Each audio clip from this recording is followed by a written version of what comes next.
The removal of the instrument board of the GLK encompasses all kinds of steps. We begin with an overview. The steering wheel, the battery, the glove box, the radio display, afterwards the loudspeaker cover in the instrument board, then the center console, and lastly the driver's side.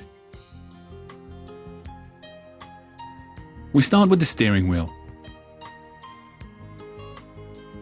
For the first step, we move the steering wheel completely out and down, therefore creating space to move. Next, the air distribution in the footwell is adjusted, because with the removal of the instrument board, the side nozzle flaps in the AC housing can be detached. Also switch the ignition off and take out the key. For safety, disconnect the battery. Remove the battery sensor and disconnect the ground terminal.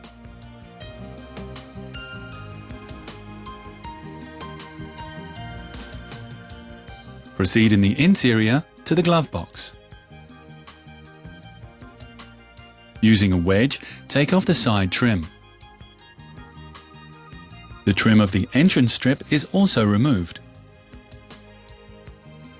Then unclip the lower trim of the A pillar, but first loosen the door frame seal. Only then two fixtures are accessible.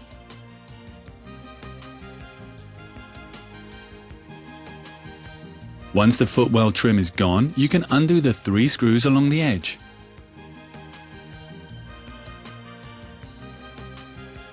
After the footwell, we proceed with the air nozzles. Insert the pull-out hooks and turn 90 degrees. This presses the clips down which hold the nozzle in the instrument board. A small pull and the air nozzle is loose.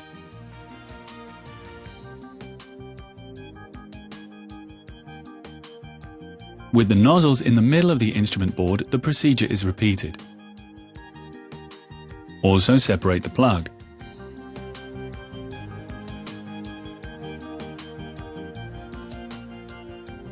Now use the wedge again. Lever out the frame of the command display and remove the trim strip.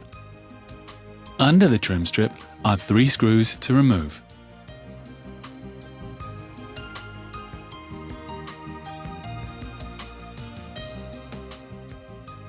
As soon as you've opened the glove box, you'll find another screw to be removed. The last screw remains under the glove box. Here you might need to change the bit of your cordless screwdriver. When the last screw is undone, take the glove box and unclip the plug connections of the glove box lighting.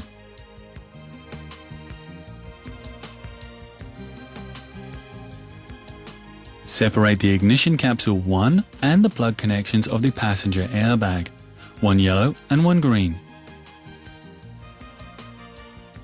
Between these connections, you'll find a screw which you remove.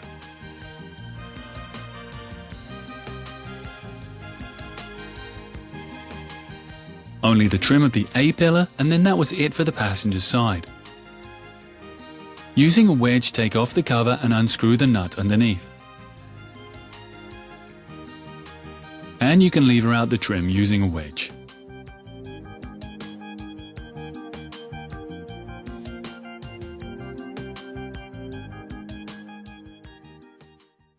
Now we come to the command. First, take off the trim molding using the wedge.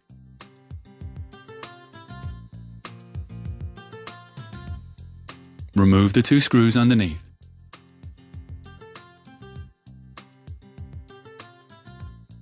Before you take the command from the instrument board, the gear shift must be brought to the very back position.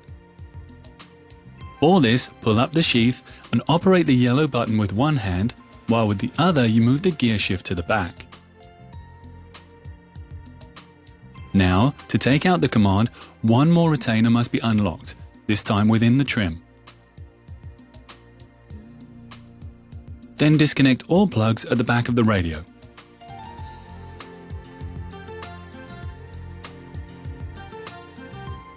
Remove the frame of the display with your fingers.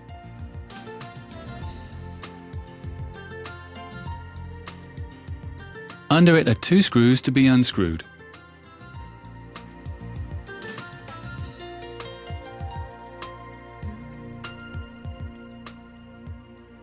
Then the display can be tilted out so you can separate the plugs and remove the display.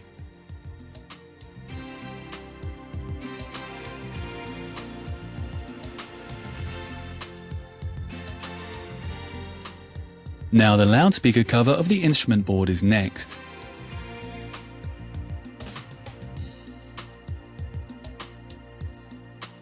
Take off the cover with a wedge and separate the plug.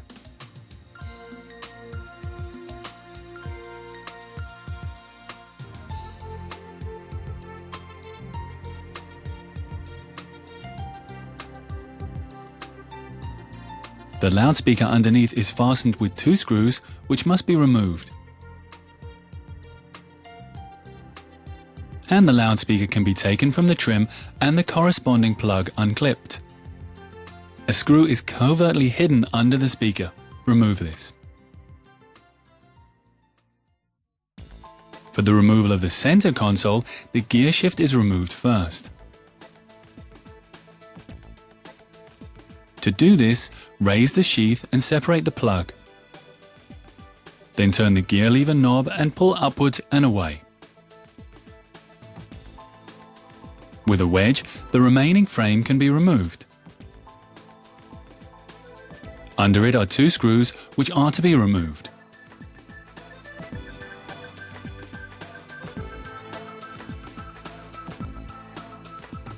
Once they are gone, the ashtray is quite easy to remove, provided that you disconnect the suitable plug.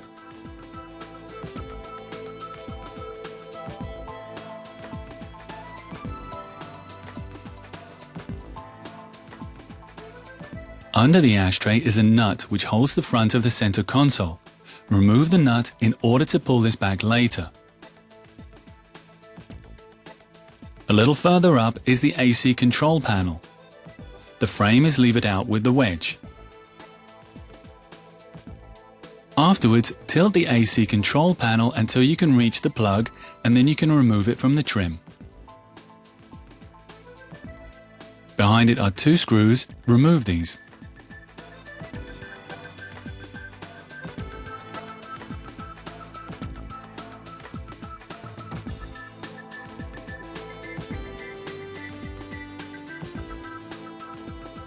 And now move to the back, since here the center console must also be disconnected. First, remove the DVD player. Behind it are 2 nuts, which you must remove.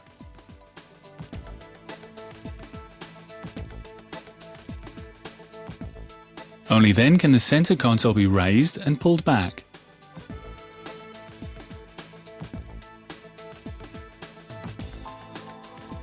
The final steps take place on the driver's side.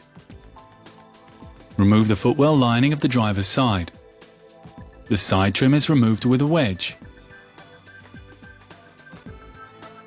Then the airbag unit is taken from the steering wheel. And now the steering wheel is removed. Then the steering column tube. Take it off and separate the plug. The A-pillar trim still remains. Just as before on the passenger side, unscrew and unclip.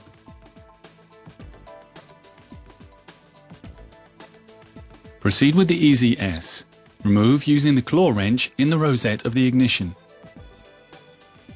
In addition, right and left of the steering wheel are 2 trim strips. Lever them carefully out.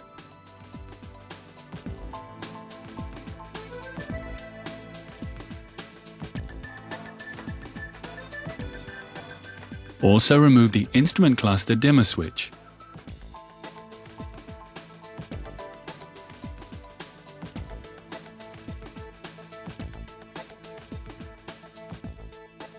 And the wedge is used again. Lever out the frame of the instrument cluster. Under it are 4 screws with which the instrument cluster is held.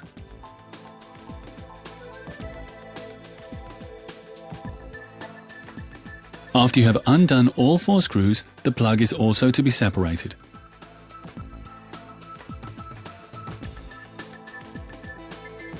Do not forget to disconnect the electronic ignition switch of the instrument board so that it does not get damaged. And then back to the ventilation, since the nozzle here must also be removed from the driver's side.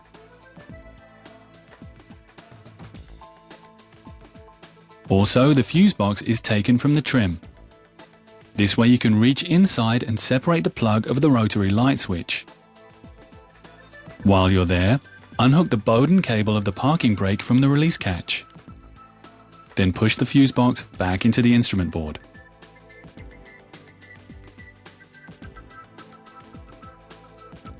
Afterwards, proceed in the footwell. In the driver's knee bag, the plug and nuts are removed. You recognize the connection by the green plug. One nut is directly beside the plug. For the second one, you must look a little further in the direction of the center console.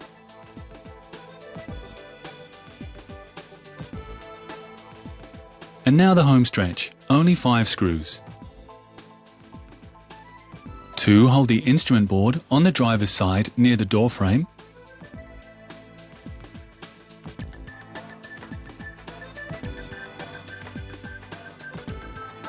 2 fix the instrument board to the center console. And the last screw holds the instrument board on the passenger's side.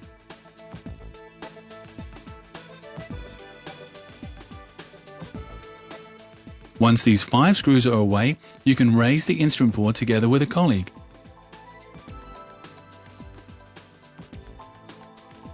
There is one more thing to look out for.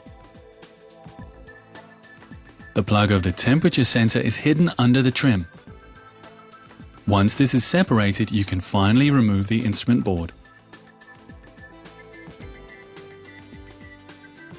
After the steering wheel, glove box, radio and display, loudspeaker, as well as a lot of trim, the removal of the instrument board is finished.